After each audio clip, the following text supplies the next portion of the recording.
Hello, my name is Glen, Guyton, your cultural competency navigator, keynote speaker, and diversity and inclusion in the workplace trainer. My goal is to deliver practical solutions to organizations seeking to reap the proven benefits of diverse, inclusive, and culturally competent teams. Today's topic is mental health and workplace belonging.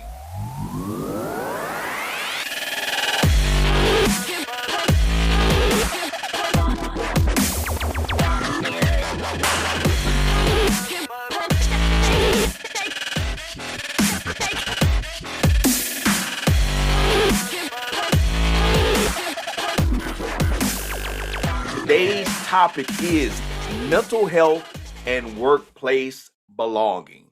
So, mental health and workplace belonging are interconnected because a sense of belonging in the workplace can have positive impacts on an employee's mental health. Uh, if employees don't feel like they belong, it can have a negative effect. So when employees feel like they belong, they feel valued, supported, and included, which can lead to increased job satisfaction, better mental health outcomes. Conversely, when employees feel isolated or excluded, it could lead to stress, anxiety, and other mental health challenges. So we're going to talk about this topic today because I want you to better understand the impact of workplace culture on employees' mental health and well-being. And I want you to be able to take the appropriate steps to create a more supportive and inclusive environment.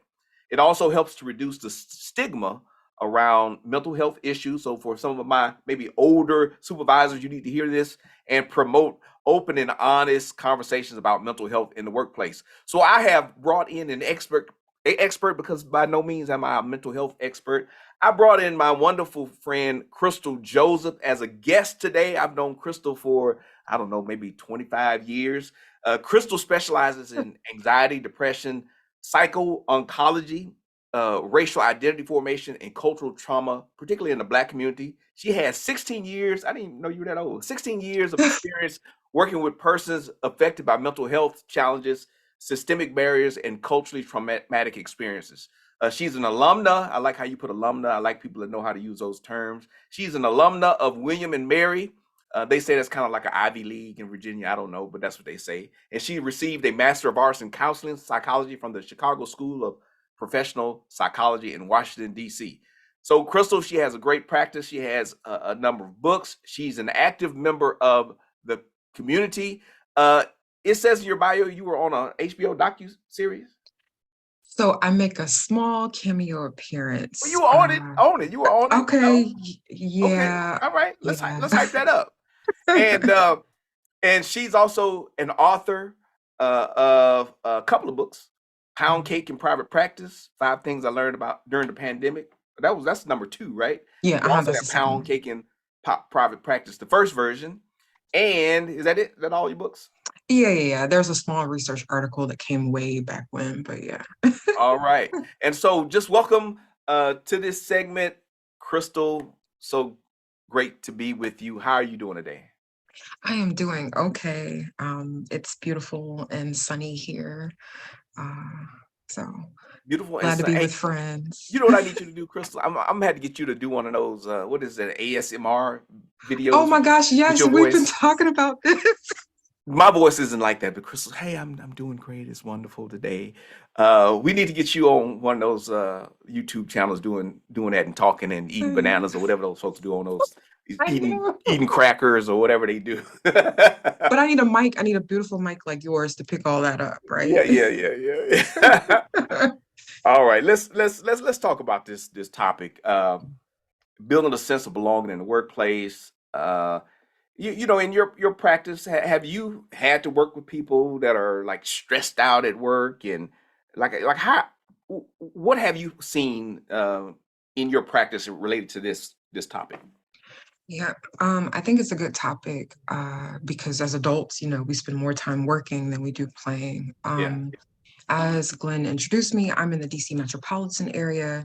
So I'm in a very what I like to call conservative area. There's a Okay. mix of conservative when you think about the Hill, and then we have military transplants, contractors, government contractors, and then you have all the other mid-tier and global companies here. Okay. And so what happens is there seems to be a level of stress likened to what you would assume New York City experiences, but even Okay. more so because these are the corporate headquarters for a lot of these companies, Okay.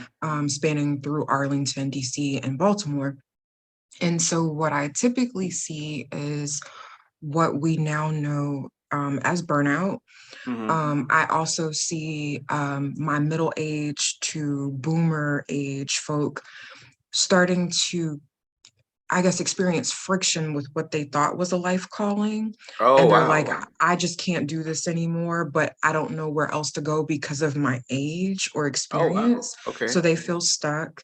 I see a lot of people acquiescing to like first generation students who moved to the big city, quote unquote, Yeah. no shade in New York, but they moved to DC after school or they stay there from school and they're fulfilling the dreams of their parents or their caregivers instead of Oh, doing okay. what it is they want. So they're stressed and frustrated. And so those are kind of the major issues. And then obviously, the pandemic had an effect on our workforce and how we work.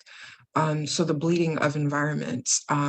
If you guys can see me or ever get a, a a thumbnail of what Glenn and I look like talking, I'm in my dining room. And Yeah, yeah. so my husband is actually in the proper office of our home. And so Okay. battling over square footage has actually cast another veil of issues too.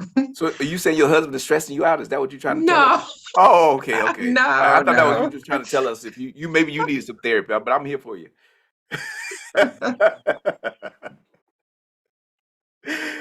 Yeah, so okay, so you hit on a number of topics, and yeah, you hit on a number of topics. So big city, right? So these fast-paced environments, and, I'm sure people in rural areas maybe have stress, but maybe it Mhm. lands different because you have this intense culture, I think, in these urban environments. So if you are in a major metropolitan area, if you are in a corporate office, you mentioned that corporate headquarters, maybe the pace is faster, right? So that drains us. You talked about burnout. One interesting piece you did pick up on, you said middle-aged people kind of having this maybe midlife crisis. I'm Gen X, right? Mhm, mhm. And I think like I'm not a boomer, right? Like, so I get along with millennials. I love my millennials. You're a millennial. I love my millennials.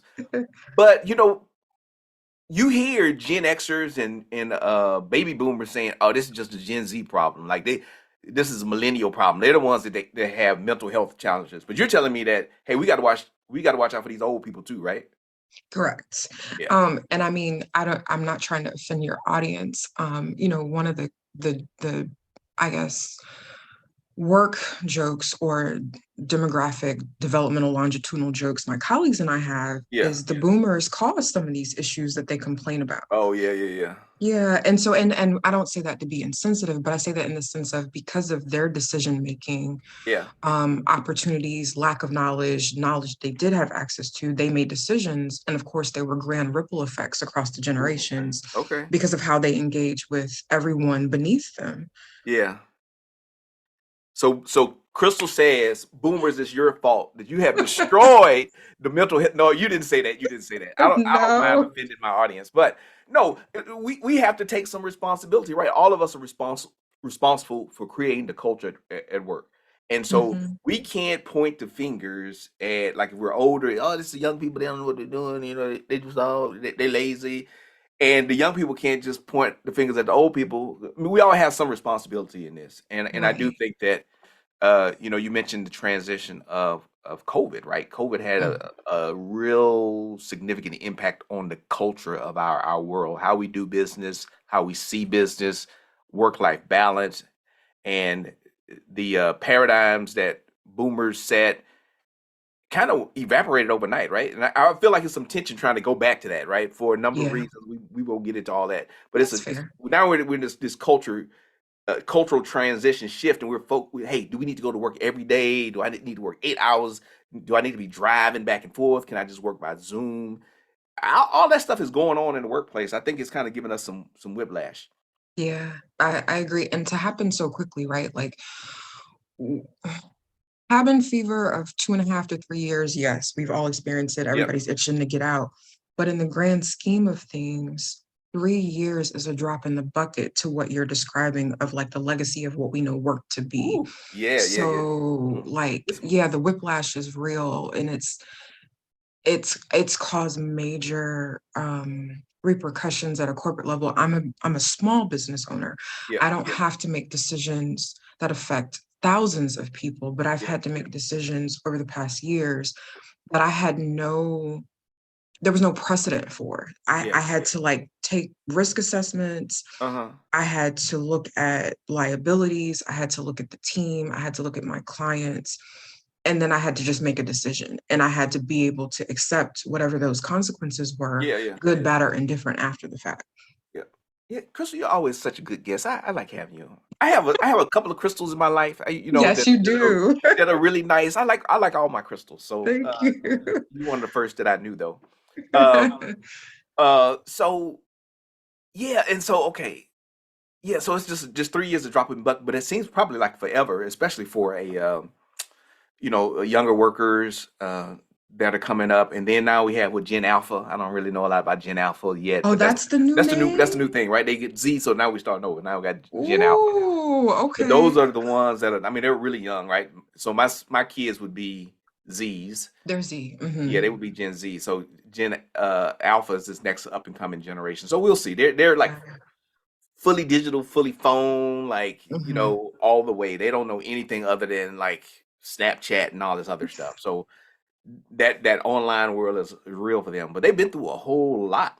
Yeah, they Um, have. yeah. And so then you mentioned also you talk about I like how we're bringing in some of these cultural aspects of it though, is you first generation, right? People, Mhm. immigrants, folks that their parents were from another country, so now they become socialized, so they're Americans, but they have this tension of the old way and the parents, telling them what to do. And I know, the parents from the African diaspora, can be very demanding. Also Yeah. from other people, I know some, Indian parents that are Yes.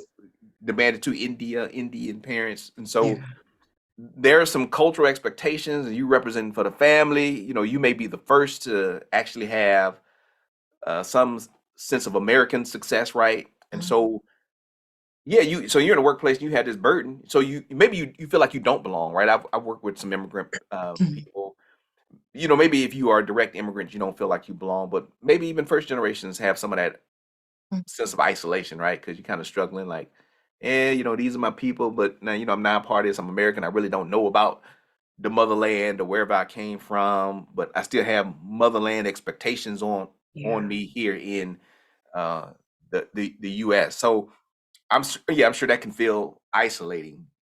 So if you were talking to these different people, right, that are kind of experienced this stress, this burnout, and I'm a supervisor, what are some tips or some strategies that you would give someone to create that sense of belonging? We're not dealing with the mental health piece yet, but we want to Mhm. create this culture of respect, empathy, and understanding. What are some your top tips? Yeah, definitely. I'm a practical therapist, y'all. I'm not gonna hit you with the the woo Okay. woo Woo-hoo. initially. Woo-hoo. Because we gotta be able to live, and then the work comes later. Okay. Uh, let's see. So for those who don't know, I do have management experience outside of supervising trainees. And so I can come in even at this age and give some practical tips. And one thing that I learned from a very good supervisor of mine before licensure is the willingness to like come down to my eye level, right? Like Okay. she was never, yes, she was my supervisor. Yes, she Right. approved my timesheets, but she was never holier than thou or too good to help me with a major project or a deadline. Okay. And I think seeing her even in those infrequent times helped me produce better. Okay. because obviously it's about productivity, right? And I hate to use Right. that word because it can be That's fine. triggering, but productivity, I mean, this is capitalism. This is why we work, That's right? right. Right. We're exchanging that for some sort of currency to live our life. And I really appreciate that for her, from her. And so, um, I think also like a good manager protects, and I think this is difficult with middle management, right? So Okay. I guess what I see, and I could be wrong, I'm not like an organizational industrial psychologist, but people in the middle of the orgs tend to have the most weight. You can throw the weight around, but they Okay. also seem to be the largest as far as middle management is Yeah. concerned. And so you have to manage up and you have to manage down. Ooh, So I like if the that. director is Uh-huh. saying, well, you need to get your team into shape and we're not liking these numbers and XYZ, but you know your team is doing the best they can, at Right. breakneck speed within the pandemic.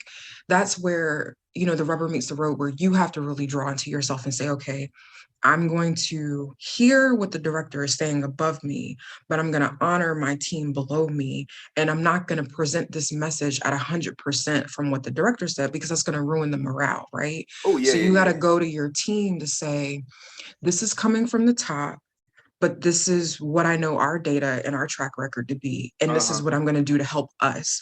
So Yeah. you can never, I feel like managers sometimes, unfortunately, try to separate themselves out, but you have to be willing to put your neck out. I mean, for me, I Yeah. will always stick my neck out for my people and my team because I know that you're doing your best. Now, if there's some stuff that goes undisclosed, your manager can't help you. So if you don't Yeah. feel Yeah. comfortable sharing certain things with the manager or HR, there are some things that may not benefit you in that relationship from a practicality standpoint. But I think it's important for relationship development and trust to Yeah. build. Not saying your manager don't need to be your best friend. Y'all don't Okay. have to do Okay. happy hour 3 times a week, nothing like that. But Yeah. there has to be mutual respect and understanding of what you need and how you best work. Okay. So these are some great tips. I might have to come up with a little tip sheet after this. You got some Sure. good stuff. But like, okay, so I got three really practical things that I think my audience can utilize, and that I want people to get. First of all, getting down to eye level with people. I think that's important. Like, especially now, I will say I think this is a generational thing. You know, I think the younger generations after Gen X, this hierarchy thing doesn't fly as much. This value of the big institution. We're separate. We're the Uh-huh. big boss. So getting down to people's eye level. Mhm. Not that you dismiss your authority, right? We have Right. authority. We have functions and systems. I don't. That's not what you're saying. Like, Right. yeah, you agree. That's good. No, I don't put words in your mouth. Other than you hate baby boomers. No, I'm just kidding. You can say that. You can say that. No, so we want to get down at eye level and let people know that we understand, right? We see them, right? That's part of we see Yeah. them. I just came up with that. I love that. That we can see them and we'll pitch in when we need to pitch in. We're not trying to do your job. We're not saying that you Mhm. aren't valuable. We're not trying to micromanage you, but hey, I see you. Let me make sure you have what you need to get the job done. I'm gonna come in, I'm Yeah. gonna check on you. I'm not gonna do your work for you. I'm gonna come and check on you. I'm gonna see how you doing, seeing what we need to do to make you the best you can be. So that's what I Yes. got at that. So we want to Yes. see people. So get it eye level with your employees. The next thing, and we talked a little bit about the stress that middle managers are facing, right? Because they got the top pressure that they got to manage, and they got to filter that down to the lower level of protection. And I've said this, and my other Crystal said this. My other friend Crystal said that, when we go to work, we genuinely want to feel like our supervisors have our back. That's If you're so gonna be a true. leader, you got to be a leader. You got to defend people. You got to let them know that you are within the scope of your work relationships and things like that. You're going to fight for them. You're going to speak up for them, and you're going to take the appropriate amount of risk. We're not saying you got to Mhm. lose your job, but yeah, No. you don't have to do that. But there's some situations where I said, hey, look, hey, I might have to walk away from this job. And if your employees believe that, and you built up this sense of trust, and they know you have your Mhm. back, they'll have your back too. Yep. This is a two-way street, right? It's not just you having their back, but they should have your back too. Mhm. I think that's one of the things I learned being a young lieutenant in the military Mm. is that when you come in as a young lieutenant, you instantly outrank all of these enlisted people. Even a chief master sergeant who may have been in 25 years. You outrank this person. Wow. But who am I as a 25-year-old lieutenant, fresh out of the Air Force Academy? What am I going to tell this 30-year, 25-year veteran? How am I Mhm, going to act like, hey, you got to listen to me because I outrank you? No, I got to build up mhm, some trust. I got to listen to their wisdom, mhm. and it creates this sense of mutual respect. That chief is going to take care of me, and I'm going to take care of that chief, and we're going to all prosper together. Yeah. But you got to know how to build those relationships and build that trust. So that's the kind of last thing you said, build trust. And I think that has to do with some transparency, being able to communicate, talk to people, get to know them, find out what's going on, create the sense where they feel like they can talk to you and share things with you without, I use this cautiously, without judgment, right? Yeah, Some yeah, stuff you have to judge, right? Because you work in a corporate environment. Somebody comes and right, say, hey, you work at a match factory. Hey, I'm gonna come in and burn this place down. Nah, hey, we can't have that. But right. within the scope of the organization, yeah, let's create some trust. You can talk to me about some things. We can work through some things. I think that really elevates and builds starts. That's the beginning of a healthy relationship, I think, in the Mhm. workplace. That was good stuff, Crystal. You had some Thank you. some good insights there. Thank you. So so now let's focus a little bit more on the mental health aspect of this. Because you mentioned something else before you said when we talk about productivity, that can be triggering. Well, what do you mean by that? Yes. Okay, so I'll speak from experience. Okay. So one of the jobs I had going up the ladder to be where I am today, every day I was required to get 4.5 units, which is 4.5 hours Hmm. of client face-to-face time with a Okay. transient population, or Every day. every day, Okay. Monday through Friday, a displaced, unhomed, or what people would say homeless. Okay.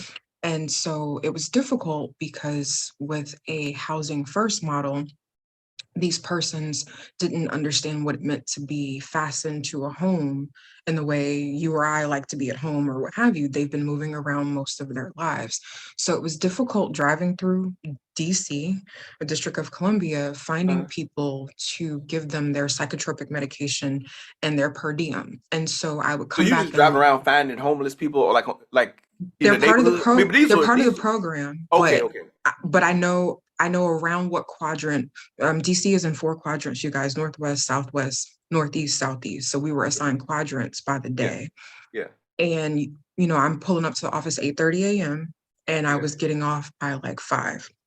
But I'm in my car riding around dealing with rush hour, Right. motorcades, like all the things. And I would get back and I would feel so defeated because I say would only see 2 of the people I was supposed to see. Right. And Right. so I'm going to be truthful and I'm logging the 2 hours. Well, here comes my supervisor. Right. Your productivity is not where it needs to be. We need you at 4.5 every day. We're going to put you on a performance improvement plan. Oh wow. Okay. And so it's triggering in that way for me because Right. you've known me for a long time. I excel. I try to do everything the best way that I can. Right. And so the odds and the environmental factors were against me. It wasn't that people were like hiding. I just, like, they were moving around the city. Yeah. They weren't where they said they were going to be. And so that was difficult. Eventually I was asked to leave that job, Oh and wow. it was due to a standard they had set that, to be honest, was not viable Okay. given the population being served. And so I use the word triggering because you have to look at how your agency, organization, corporation has established what productivity looks like, Hmm. and is it really attainable? And if you Oh keep wow. moving the goalposts, or if you're serving a population or providing a product that will never fall within those guidelines, Yeah. you're going to push people away and you're going to upset people as they move along. Yeah. So you had that basically that's unrealistic expectations, right? Yeah. We can be productive, but you got to know the limitations. And honestly, there are some workplaces that are intentional about that. Hey, we're gonna burn through these folks, and they know they have a high turnover. We're gonna burn through these folks, and then we're gonna replace them with somebody else. It's like plugging in widgets. Uh, Hmm. Man, I don't know. That's a hard one though, right? If you're in a workplace that has unrealistic expectations, it's a balance, right? Between, hey, I got to Hmm. eat and feed my family, or I Yeah. got to deal with this stress. And for me, the my mental health was more important. Yeah, I yeah, actually, the person who did the firing, yeah. actually, his words were, "Oh my gosh, you're taking this so well." What? Yeah. Sometimes you gotta let it go. Sometimes you gotta you gotta fire your job. Sometimes, right? Look, Yeah. people don't So, want they may not. Hey, take care of your employees, and they won't have to fire you but as a but supervisor. exactly, Yeah, and this is where I am now. So I take care of my team because yeah, I never want them to, deal with some of the stuff I dealt with. Like it's yeah. just unnecessary. All right. So we are right now. Crystal and I are speaking from extreme a point of privilege. Yes. No, this is true. Yeah, This is yeah. true. Because I'm at the point in my life where, and I was just listening to a podcast with Jamel Hill and Bomani Jones. Okay. Yeah, I love them. But yeah, they were saying about, hey, it's something about this freedom where you can pick what you don't want to do, right? Like Hmm. it's no longer just about the money. Like I still need to, like I still need to Of work, course. and I want Of people to hire me course. and all those things. But my tolerance level for foolishness is really low. I mean, because I'm at a position in my life where I have some backup. I have some other options that I could explore, Hmm. and I think that probably helps me mentally. So you think about other folks that don't have that opportunity or that option per se, especially maybe lower level workers, younger workers, and so just realize that that could be a sense of stress for them because they're doing this job not because they want to, but because they have to, Have to. and Yeah. that increases stress but reduces productivity. Hmm. It reduces retention, and so we have to create this environment where people want to come to work, right? I mean, no, Yeah. nobody really just wants to work all the time, right? But Yeah. at least they shouldn't hate coming to work or Yeah. feel like their safety is threatened. So I think that's another thing. Safety of people Hmm. are stressed out and feel like, hey, man, this is you talked about environment as far as mental, but your environment No, all of it was it. No, dangerous all too. of it. Yeah, it was dangerous too, right? Yeah, it You was. as a young woman, Yeah. searching for homeless people who probably had you're a No, I mean, mental health professional. yeah, head on a swivel, right? Like Yeah, head on a yeah, swivel. But yeah, I don't know that I've ever said this in any of the books because I didn't know if I could, but I'll say it since it's coming out of my mouth. But like okay, in that particular job, I remember going to look for a particular person and they were in deep with some drug dealers. hmm, And I was in a particular neighborhood that was known for certain things. And so, get in, get out quickly. And so I had a lanyard that had a badge on. And to be honest, um, like I don't know that I should have been there. This is broad daylight. This is yeah, like yeah, noon. And I yeah, remember going on up a walk up. So a walk up is a 2 units at the bottom, straight yeah, stairs all the way up, 2 units on the top. His was supposed to be at the top on the right. yeah, And I remember going up the stairs and I remember hearing a brawl, like a fight. yeah. And I'm hearing all this stuff.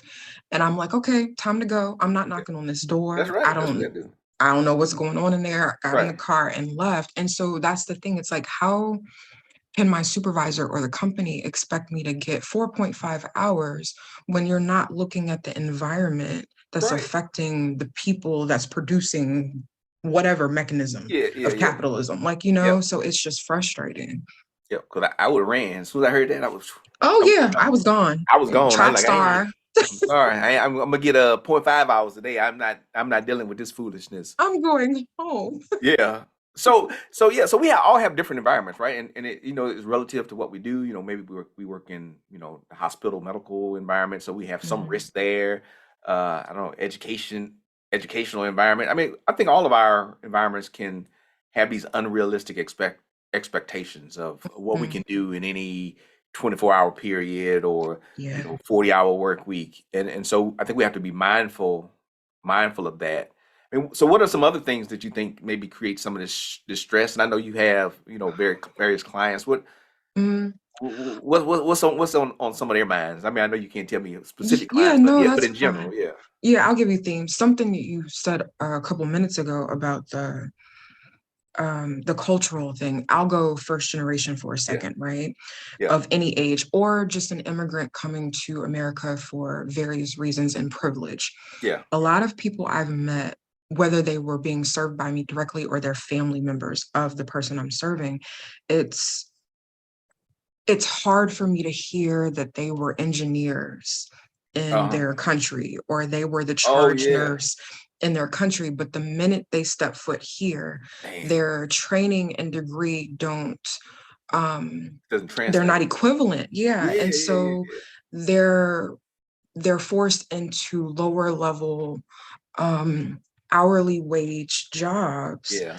but they have a breadth of experience that outside of a sheet of paper, they Yeah. can do this job. I've met a licensed engineer from West Africa. Uh-huh. I've met well, I guess what would be considered a lead psychiatric nurse practitioner from Yeah. Colombia.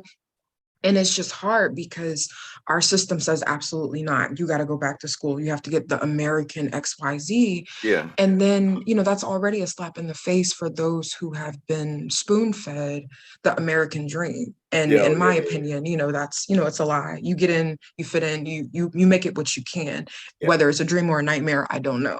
So, Yeah. so, but I think that's difficult at like those adulting levels. But then when you get the first generation who are being told, okay, make our family um, proud, and all, and other um, Black people have experienced this of the diaspora, right? But Mhm. something that I've always felt is, you will make your family proud regardless because they've instilled certain values in you and they've planted those seeds. So whether or not they see that at the age of 12, 18, 25, or 35, you're still blossoming, you're still learning about Yeah. yourself. But just because you're not involved in a particular profession, making X amount of dollars doesn't mean you failed yourself or you failed your family. Yeah. Yeah. And so I think we have to kind of let that go and stop putting that stress. And doctor, attorney, um, dentists are not the only professions, and that seems to be the hot spot. Oh. And something I saw, I don't know if you saw this, but the census, they are going to start making a differentiation between those of the Black diaspora who are descendants of slaves and Oh. those who are In the U.S. Census. immigrants, US, What? and those I who don't, are I don't know how immigrants. I feel about that. And I felt that way at first. My eyebrow went up, but Okay. then one of the rationale is to account for the level of success applied to Black persons, right? So are the lead doctors that are Black, are they first generation Uh-huh. African? Are they first generation Caribbean? Are they African American or Yeah. Black Yeah. American from South Carolina? And so, because they're flattening us as a diaspora when we do have a lot of differences. And All right. so that would look, I guess it will look a particular way because, Yeah. I think that needs to be qualified and quantified a bit. Yeah. And you have probably a little different perspective since your husband is an Afro-Caribbean. He Yes. is, he's first generation So Haitian. I'm a little wary when the government starts adding extra categories. Like, what you really But trying to do? What you they trying to always messing something up. Ethnicity is do? conflated with race, and Yeah, just, yeah, I'm like, who is in y'all's department, yeah. please? So, All right. So kind of back on topic. You talked about this other thing of stress. It's really just worth, like how we're measuring our worth. And I think mhm, that we're kind of comparing each ourselves to each other and saying, hey, this profession is more value than this profession, and also we have this pedigree bias, which I call it, like, hey, unless your degree comes from here, from this box, it's not as good, mhm, which everyone knows. And I think, sorry, my educators, I think we found out after the pandemic, institutional learning has its limitations. mhm, Not saying it's not valuable, but it does have its limitations. if I was speaking to my corporate clients, I would say OJT, on the job training, train your own people, uh, bring up people through the ranks and provide growth opportunities. Those we can manage Mhm. those things, and you can find talented people, take them through your own certification process. So Yep. I know I'm ticking off maybe it's a portion of my listeners. I do value education, and maybe these educational institutions need to partner with corporations to give people specifically what they need, because we know Yeah. it in our. I took look. I'm a professional speaker. I was, in nonprofit religious leadership for a while. Mm. I took chemical engineering, electrical Oh, engineering, wow. uh, civil engineering. I mean, because I went to the Air Force Academy. I took all Yeah. these things to get a business degree. Uh, None of which, I use. I loved electrical engineering. I thought I was going to be an engineer until I took calculus, and then calculus said, "Glenn, maybe you're Oof. better suited for something else, right?" Um, but so we do have these American standards, this American bias of what education should look like, and it's costly. So I think that part of maybe what we can do to help manage this is train people internally. I think there's going to be more success with this.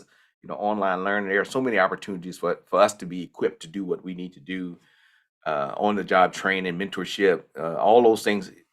One thing, they build trust, right? Uh, Mhm.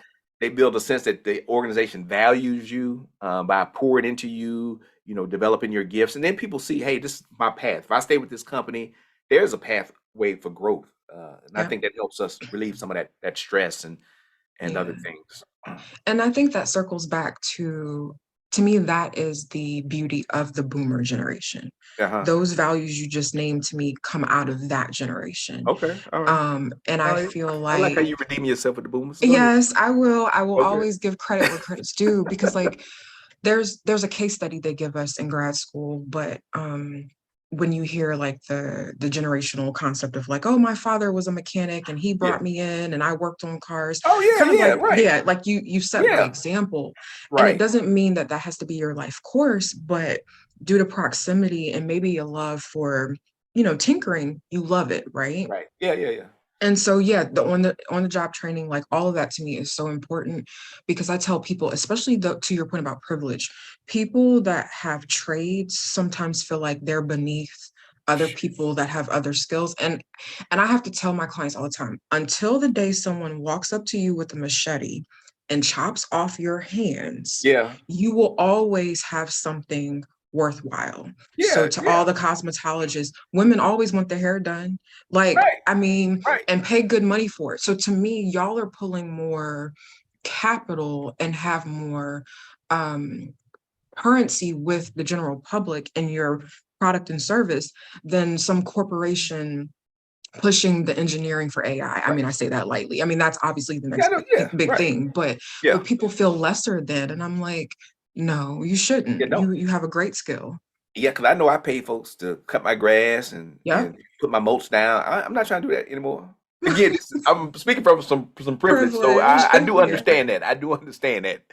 But my guy, he charges a good amount of money. He's like does everybody in the neighborhood. I had Hmm. somebody like I don't paint my house. I don't do any of those things, and I value those people that can do it well. And I Yeah. hire them again, and I tell my friends to hire them. And so you are making a viable contribution to society. Everybody can't be a engineer. Everybody can't be a doctor. I mean, we need the full scale of Yeah. people to contribute. And those some of these yard guys and all this. I mean, these guys are making tons of money. I mean, some of these guys are very, very wealthy. Yeah, mine just texted me earlier.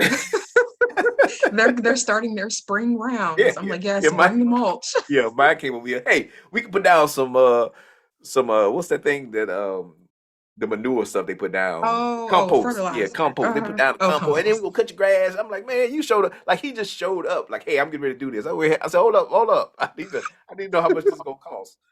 You got a budget, right? Yeah, Because it's a new year. You got to yeah, he start ready. He over. was ready. Like, man, he said I'm gonna be back in March, and he was back in March. He told me that last Mm. year. I was like, okay, all right. So so all right. So we talked about a couple of things, but so now we're back. We're the employee, all right? So Mm. maybe you can do a little test counseling with me. You don't Okay. have to give me the full thing, but so say, hey, I'm stressed out at work. I'm a we'll just use my real position. I'm an executive, and these folks stress me. I'm facing a lot of polarization. Folks Mm. emailing me all the time. Help me. What are some self-care things that I can do, and then maybe help me set some boundaries. Okay. So first, I want you to define what you mean by polarizing, right? Like, is it being pulled in two directions, or is it like your values clashing? Yeah, it's not my values, it's the values It's of, different people. Some people, mhm, hey, this is what we want, the organization, the institution to do this for us. This other side mhm. is, hey, we love it. You still not Mhm. doing what we want you to do, but we love the organization. This side, hey, Uh, the decisions you're making is destroying everything. oh, And we hate we hate that group over there because we don't feel welcome. And then this other group, hey, you didn't make us feel welcome. Now that we welcome, now you want to leave. That's kind of what that oh, kind of yeah. polarization. I mean, I think that's difficult too because Fat Joe said yesterday's price is not today's price, and Yeah. I'm gonna apply it to this, like what someone else went through. Like when people say, "Oh, well, I got it out the mud, so you got to too," like the two different groups of people. So I think there has to be like a meeting of the minds to say, okay, yes, you were the older crew that came through employee wise, and yes, you went through these things. Now we have more information, we know better. So this other group is possibly benefiting, but they know this. And then I will also ask, like, Yeah, I know I'm not as worried about fixing those two groups as much as mm, how do I deal with when I'm an employee in the middle of that polarization. oh, How I see. Okay, Yeah, what I need, what I'm trying to help Glenn. Like okay. they're gonna do their thing, but I'm in the middle of it as either like a leader or manager. I'm Hmm. in these polarized groups. What can I do when everybody's looking to me to Hmm. I fix mean, their I would ask too, like, how much power do you really have? Ooh, So internally understanding what is within your power okay, okay, and then what is not, right? okay. And All right. then adhering to that as much as possible. And so what happens is you start to model, we call it modeling behavior. Okay. So say they push up against you, they test you in a meeting, or there's some commentary. When they start to see you hold a particular pattern or front, they'll know, okay, we can't bring this energy anymore, which in turn Okay. helps you. Okay. If you have any backup or trust with the board, if there's a board, or Uh-huh.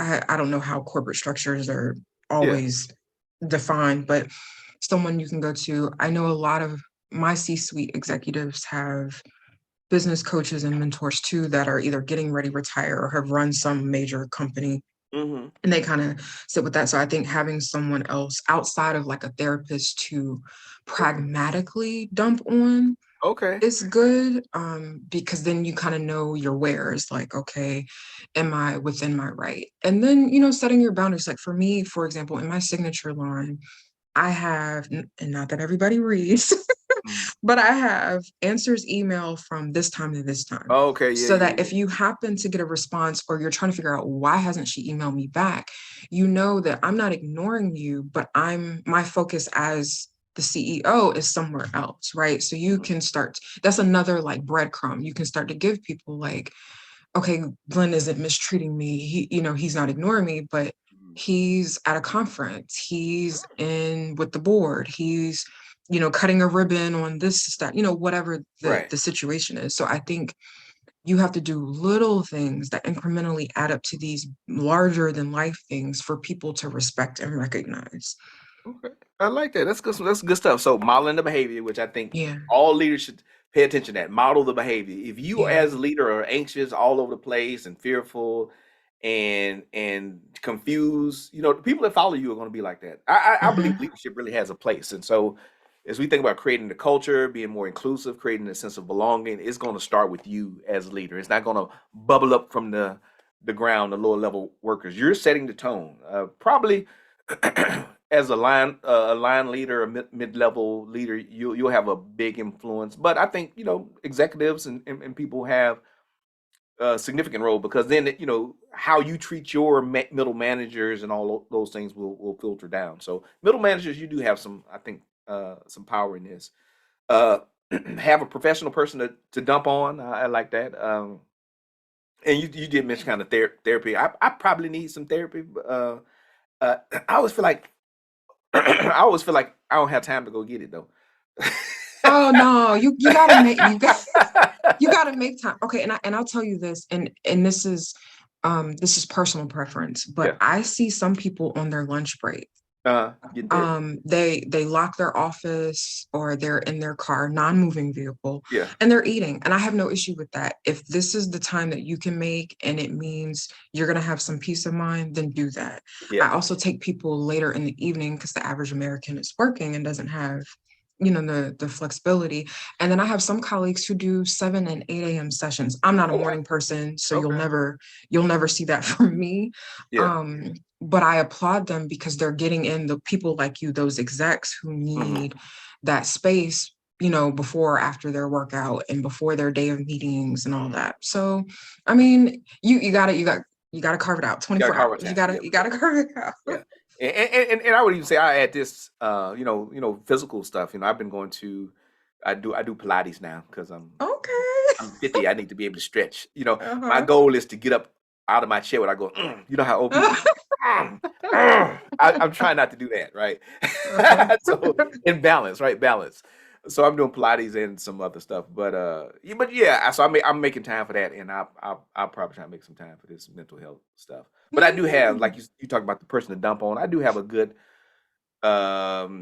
support system as far as my board that I work with, and then like key staff that I know I can just dump on, right? We can dump on Mhm. each other, and not in an unhealthy way. Like it's not like we're trying to Mm-mm. burden them with our stuff. So don't do that. Don't just be No, like, please don't.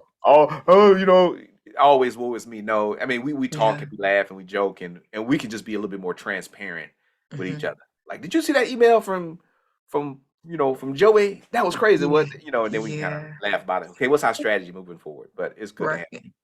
And the email limit thing, that's a big one, right? Email, and Mhm. I know we have different workplaces. Most of my clients probably do operate in this kind of white collar professional Yeah. realm, but this email thing, you know what I had to do, Crystal? What'd you do? I'm not as good as like with the email message. I may do that. I'm not sure about that Mhm. one yet. About saying, hey, I only answer emails between this time and this time. But I actually started just answering emails between this time and this time. And I turned Okay. off the notifications on my phone after dinner Good. because I would eat dinner 6:30, the little banner thing pop up. Such and such has done such and such in the organization, and this is about to happen. Then I'm thinking like, oh my goodness. So then the next 5 hours, I'm up Oh. stressing over it. I can't go to sleep. I'm thinking about how I'm Mhm. gonna solve this. I'm going back into my office, and it just, I can't sleep that night. I'm all stressed out and anxious, trying to fix something, that Mhm. probably could have waited until to the morning, right? I mean, nothing just Right. like, yeah. I mean, if something really happened, people could call me, right? They can call me and say, hey, this is going on. Right. Yeah, I think it's good to I mean we're team Apple, right? Like are you have Droid yeah. or team I got Apple. yeah, Yep. Apple, okay. So what I started doing, and it's also a level of privacy because of what I do for a living. You know, to your point of like your banner coming up and you can see the first 3 lines of the Yeah, email. For yeah, me, I have the private setting where it just says Gmail, yeah, email, yeah, Gmail. yeah, And that also helps because you know, Pavlov, we're conditioned at yeah. this point. You hear the ding, Ding. you feel the vibration, so you're gonna Yeah, look. And yeah, so I had to be mindful that like this is not going to rule my life. Yes, I built my practice yeah, and yes, I care about the people I serve, but like this has to wait. Now, and to your point about something being on fire, if the building that my office is on fire, the fire department will come. yeah, I'll yeah, call the insurance company about the yeah. files and my Right, furniture right. later, right? You know, Yep. but I've had to learn that like everyone else's emergency is not my own. And I know that might Exactly. sound No, that's extreme as a no, that's good. therapist, Yeah, yeah. but it's when I Well, need to be called in, like yeah. I told Glenn earlier, I had to field an emergency yesterday, so I'm a bit Mhm. tired. I'm going to come in and do my due diligence, but I Yeah. also have to put a boundary up to preserve myself Right. because you need to sleep. Like if you're You not do. sleeping, how are you any good, you know, the next day? Yep. Yep. You can't be productive. You're not gonna be safe. And so we have to be mindful of. So those things we can do to take care of ourselves. And again, supervisors, you can model this behavior. I try to tell my staff. I actually stopped emailing my staff on the weekend because then they felt like they Mhm. had to reply. Mhm. I wasn't trying to make, look, I wasn't trying to, I'm not that kind of boss. I'm not trying to make you work on the weekend. It's just that like the weekends are the only time that I'm free because nobody's bothering me, right? So I'm Oh, sending okay. emails on the weekend because nobody's bothering me. But then they started replying. I said, so now I gotta wait. I gotta time these emails because they feel like Yeah, schedule them. yeah, I had to schedule them. So yeah, Yeah, that's I think that's one of the best features. I was like, oh, when I figured I could schedule emails, yeah, I do go in for a couple minutes sometimes on Sunday nights, which I yeah, know is like a bit taboo, but it takes me like 20 minutes. yeah. I play a little defense. I look at the emails that need an answer and I schedule them for 8 a.m. Now, mind you, I'm still in the bed at 8 a.m. So Okay, on Monday, they go out, but people are thinking I'm sitting at my computer. yeah, I'm asleep. yeah. And your message is going, yeah. So you can do that. So you Yeah. automation can help reduce stress. Hmm. And what I think one key thing, Crystal, I think that's really important for all of us is understand what power you have, right? When I Yes. became an executive, you don't want to, and I have to remind myself of this. My message to myself was, hey, you can't save this institution. Hmm. You are not solely responsible for saving an institution of 60,000 people that's been around for a century before you got there. That's not your job. Or however long your company's been there, you can have influence. You can have an impact. Hmm. You're responsible for certain executable actions, but your job is not to save some organization because if you died, unless you're like sole practice, right? Unless you're sole practice, but if you died tomorrow, your company would be like, oh, hey, we'll send some flowers to their widower, or whatever, their Hmm. significant other. We'll send some flowers, and we're gonna hire somebody else. And they probably got some insurance on you. They probably got key person insurance on your life, so they're gonna get paid. Yep. We sorry, John. John is dead, but this $500,000 check help us make this transition okay. And they're gonna move on. Yeah. And oh, no, my job would never do. Yes, they are. Everybody in your family, your kids and stuff, they're gonna move on. They sure Hopefully, will. and I don't want to be sensitive about No, that. I mean, Going but on, I think it's people go on, real. right? Yeah, Yeah, people go it's on. I real. mean, that's part of the process. So yeah, so you stress yourself out and burn yourself out if you want to, but you put yourself on that cross. Yep. Uh, you sacrificed yourself. Hmm. Be careful about doing that. And again, I know it's complex, it's complicated. We all have Yeah. different risk tolerance. We all have different needs when it comes to working at these jobs. Hmm. Uh, but it's a whole generation out there that's quiet quitting. That's what they're doing now. Hey, Yeah, and quiet rehiring. I'm like, can y'all just make up your mind with the adjectives? It's not the people, it's the media yeah, applying these these yeah. things. All right. Well, Crystal, I really enjoyed talking to you today. And it's always a pleasure. You're such a wonderful guest. That's why you've been Thank my you. multiple. You have so much to offer. I've known Crystal, like I said, for such a long time. It's just I'm just happy to just see how well she's done and in her private practice and one of the things that Crystal and I bonded over. Our families used to get together for the holidays and eat. So Crystal is a wonderful cook. I love her Thank you. cooking. She's tied some of those things, that concepts, into her book and her practice, Pound Cake and Private Practice. Just tell us a little bit about that, Crystal, Sure. and kind of where that came from. It's I analogize my great grandmother's basic pound cake recipe. Like I'm Okay, not giving out the recipe, don't give right? it out. I got But a good pound cake recipe though, but go yes, ahead. you do. Okay. But to your point, like I talk about the heft of things required, a pound of this, a pound of that. But Hmm. I go in each chapter and talk about how I built the practice when there was no other representation for me to do so. So, Okay. Black people make up 4.5% of my professional industry Okay. population. Okay. And with the increase in help seeking behaviors and us being at 13.5% in the general population, there's a need for semblance. There's a need for more people to look like me to serve people that look like me. And so, one of my pillars of just those practice existing is training up and coming Black and Brown therapists to serve because like Glenn, I want to retire one day. I want the Yeah. privilege of saying I'm done. Yeah. I've paid my dues, and so just trying to create a solution to a very large problem. And to their point about institution, I can't solve the large problem, but I can help contribute bodies and skilled, trained professionals that can help the problem.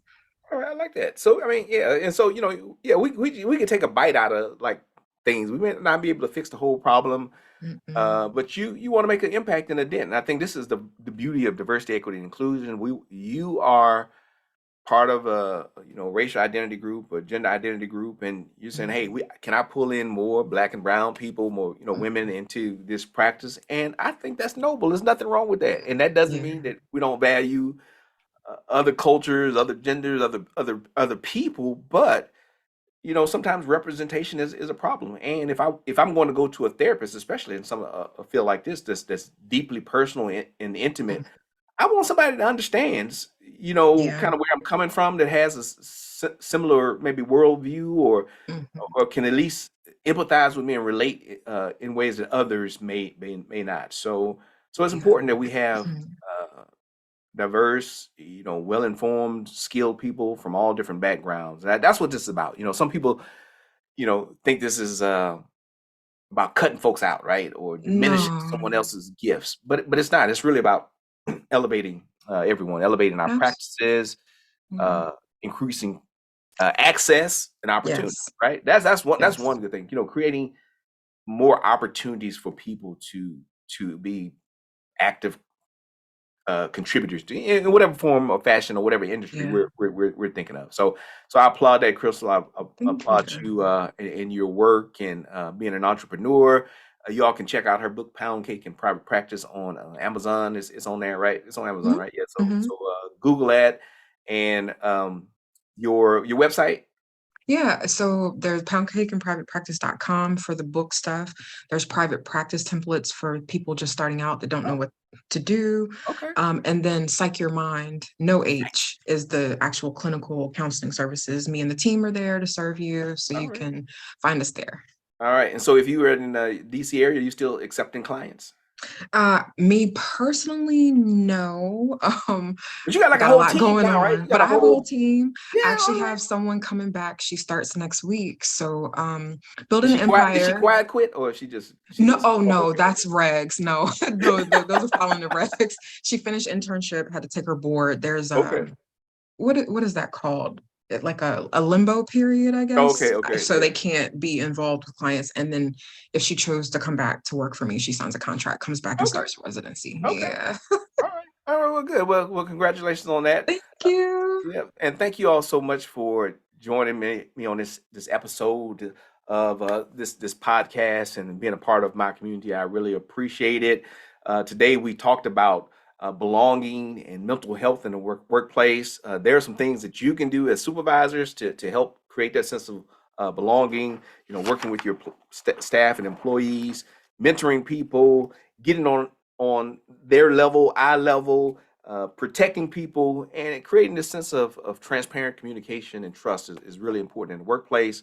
If you are a manager, make sure you're modeling the behavior that you want to see from your employees and your team. But hey, let's set some boundaries. It doesn't take a whole lot. It may be just changing your notifications on your cell phone, letting people know when you are available. One thing I will say, hey, let's get rid of this open door concept. People say, hey, my door is always open. Your door is not always open, and your door shouldn't always be open. That's dangerous. That's why you have a door.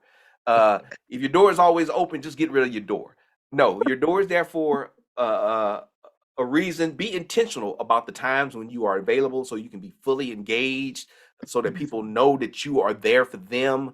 And so say, hey, schedule time with me. We'll find a time that works so you have 100% of my attention. I have 100% of your attention, and we can work through these things. So stop saying that you have an open door policy.